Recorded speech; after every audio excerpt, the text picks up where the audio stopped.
Right, and we are live. I believe we're live. Thank you very much to everybody for joining me, and welcome to the first of a series of live streams this week. As always, with these live streams, please let me know in the chat if you can hear me and you can see me okay. We're going to be unboxing Stroganov today. Get all of your beef or mushroom related puns out of the way. And as you can see, I haven't even taken it out of the the main box yet. Thank you, Paul, for letting me know that the audio is okay. So yeah, this arrived, I think, last week. I know there were problems with the delays of this game or something like that. But yes, and I've covered this on the channel. I covered it in prototype form. I don't believe any of the rules have changed. Oh, that's heavy. Right, okay, we got another box to put in the garage. Okay, so we've got, it's quite thick. This is thicker than your normal Euro size box, and that's an interesting back actually, because normally you cover the back with all the information about the game. This isn't. Maybe because this is the deluxe edition and this will never make it into stores. The retail edition will obviously make it into stores, well, I think, but for the purposes of a deluxe edition you don't really need anything on the back. Now, it's not sitting flat because I assume there's lots of stuff inside. Let's get the scissors out of the way. I don't think we need them again. And yeah, this is a game which, as I say, I covered it on the channel. I very much enjoyed it. From a mechanical point of view, Andreas Steding is a good designer. I've played a few of his games. His games are very mechanical in nature. I personally don't believe there's that much theme in the game.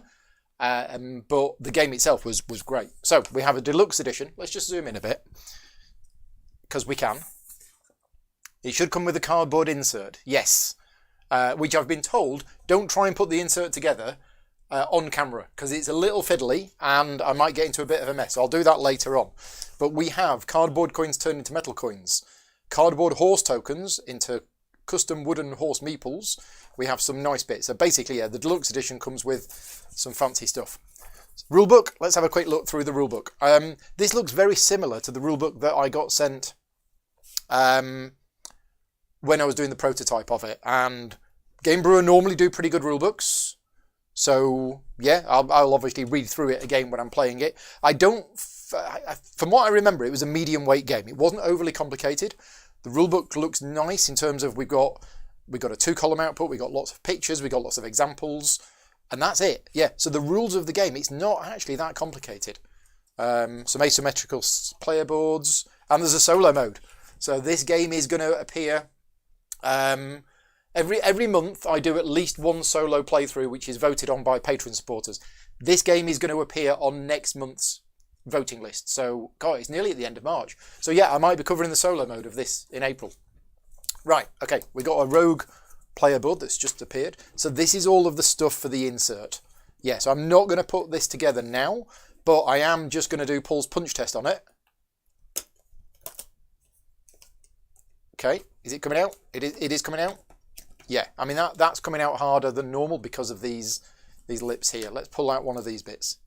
Okay, it's not pushing out perfectly. So it's pushing out cleanly. It's not popping out. You know, some of the punch boards that I've done, you do that and it pops out and flies across the room. It's not quite that, but it is punching out cleanly with no bits on the side. So we have an insert, which might be tonight's job, sitting down in front of TV, putting the insert on. We have lots of punch boards. We have 1, 2, 3, 4, 5, 6, 7, 8 punch boards full of stuff. Let's come back to them in a minute. The game board. Right, okay. So let's have a look at that. And, ooh. Okay, so some of the insert is in already. We have a nice cloth bag. We have the metal coins. And we have some of these, and we have some cards. Okay, so that's interesting. The cards are not in plastic. They're wrapped in with this, which is great because it means I don't have to fiddle and get open the plastic, but it looks like they go in there. So yeah, there's a custom insert, and it looks like these cards go in there. I think, I'm not quite sure. Anyway, let's have a look at the board for those people who don't know what the game is. And I remember when Game Brewer sent me a prototype of it, to cover on the channel for the Kickstarter, because before the game actually arrived, they sent me a replacement board So I got in the post one day randomly a slightly bigger version of the board, because the board that they'd sent me for the prototype wasn't quite big enough to put the tiles on. But yeah, I randomly just got this board through. There you go, fits there. So yeah, quite a big board, and you're going to be putting things on here. This doesn't look much different from the prototype, so it's clearly... Now why is that not sitting flat? That's probably my table. Yeah, my table's got a bit of a bend in it, unfortunately, so things don't quite sit flat. But there you go. Yeah, that's going to bother me, that. Maybe it isn't the table. I might have to do a little bit of a bend on that to see why it's not putting on there. Right, okay, let's have a look at the punch boards then, and let's see what we've got. So we've got these big player boards. So yeah, the game does have quite a bit of a table presence, because you need to have them. But you've got so these are punching out really easily.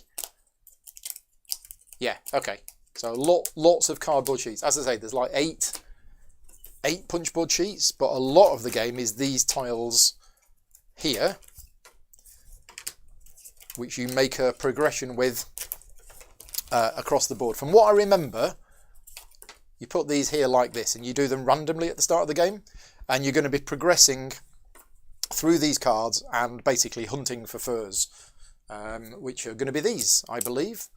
So I think these are randomly placed at the start of the game, different types of animals that you can hunt, because that's what it's about. It's about hunting, and it's about collecting the furs. So yeah, lots more bits, lots more bits, lots more bits. So yeah, cardboard component quality is pretty good. It's normal thickness. Yeah, normal thickness. So yeah, so that's those. Let's have a closer look at some of these wooden bits. Okay, so do like some custom components. We've got these custom wooden horses instead of the cardboard tokens. Don't know where the cardboard tokens are. Where are the cardboard tokens? Okay, maybe they're not in this one. Yeah, so the deluxe version has these instead of the original. So yeah, we've got two different colours of horses. We've got some wooden cross markers. Can't remember what these are for. We have some other markers which are silkscreen printed on one side, not both sides unfortunately, just one side. And then we got these as well. So yeah, we've got some wooden components. And in terms of the cards, let's just have a look at some of the cards. So from what I remember, yeah, these look very similar to what they were in the prototype. Very functional, very clear graphic design. But these are like things, if you manage to collect certain things, you get points and other stuff. Yeah, it's been so long since I played it. When was it? Maybe about a year ago or something like that. But yeah, it's been so long, I can't actually fully remember how you play the game. I say fully remember, I don't remember much about it at all, apart from you going hunting. But anyway, yeah, looking forward to playing it again.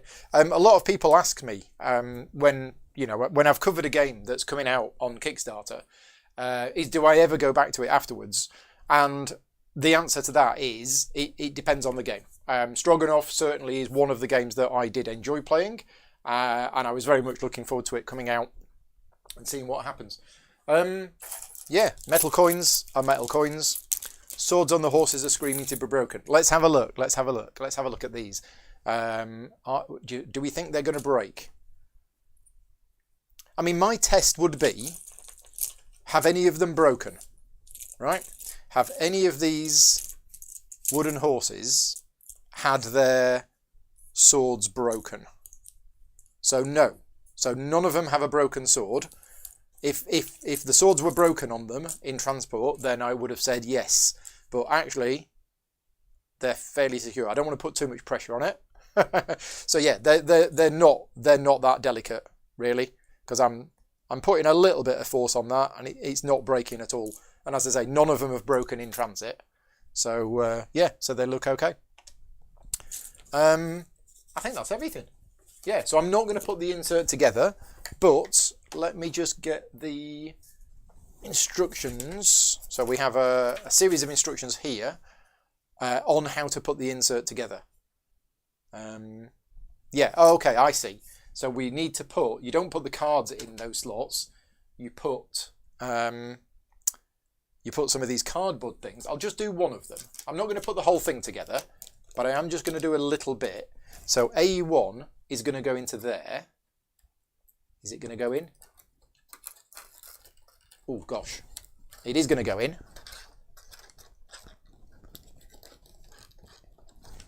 Yeah, so A1 has gone into there, like that. Oh, we've got an acrylic piece here. That was just loose in the box. And then what happens is those cards will now go in there. Okay, yeah, there you go. So that's what you do. You make the insert with these bits, and then you put the cards in there. Now, if you're anything like me, inserts for me sometimes are really good. But the problem is I transport my games around, and quite often transporting them around means turning the game on its side. And for me, a lot of inserts look nice when you keep the games flat, but unfortunately when you tip it, all of the pieces go everywhere. I don't know with this insert. This might be okay, because what's going to happen is obviously something's going to go on top here. The board is probably going to go on top and everything else, and it might be okay.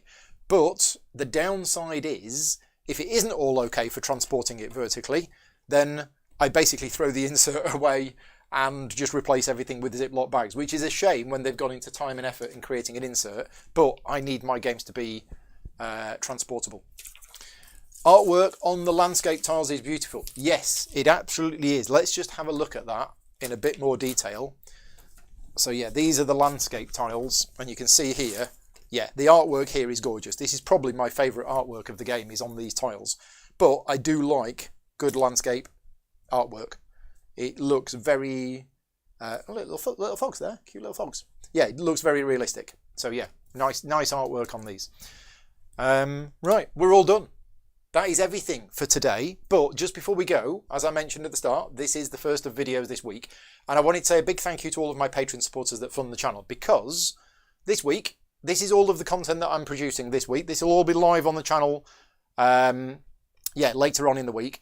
And all of this is funded through Patreon. None of these videos this week is sponsored in any way by any of the publishers. So basically, I've taken a lot of time out from my paid work this week to produce this content. So we've got tomorrow, what day is it today? 29th.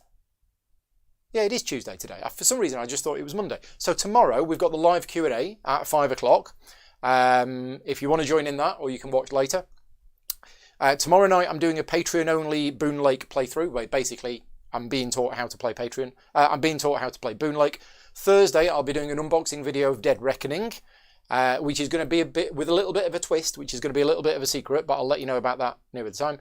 Friday's Alexander Pfister Day. We've got Maracaibo in the afternoon and Boon Lake in the evening. So if you're interested in any of those videos, they will all be on the channel, apart from the Patreon-only one.